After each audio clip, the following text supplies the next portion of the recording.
usanenedzere doro, usapomere doro, ariuye kumba kwako, arikuudzire zvekuita iwewe. Kana watakwa usatinedza, kana tatakwa tinonedza isusu, tichinge tatakwa bonozozo chete. Saka baby ndati wine for me now, wine for me now. Nisatinda takwa, wanaskana ndati tamba neni, nisatinda takwa.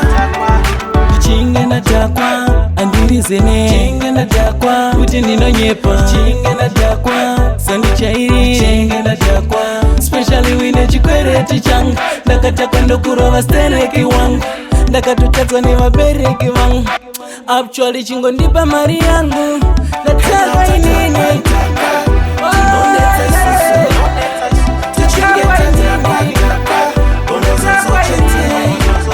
Saka baby ndati wine for me now, wine for me now. Wanaskana ndati tamba neni, ane ane rudo, andiudze akagadzira doro, ndigare ndamupa chipo, munhu uyu akandigonera fani.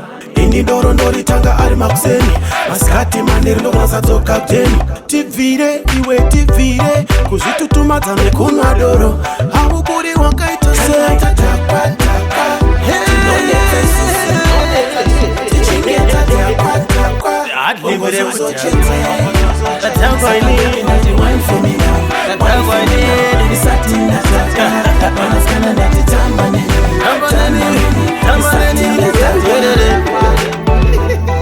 Inishuwa ndatakwe, amai ndatakwe, mfana iwe wati zviya unonzani.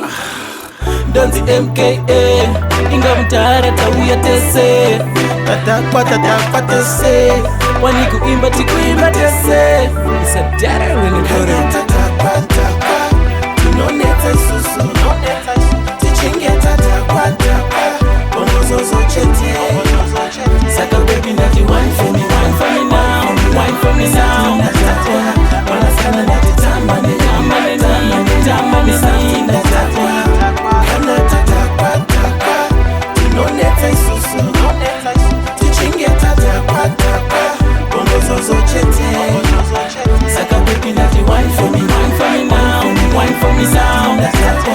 Wanaskana ndati tamba neni,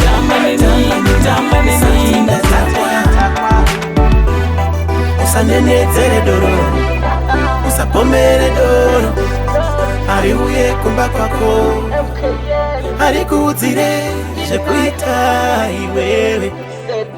Kana watakwa usatinedza.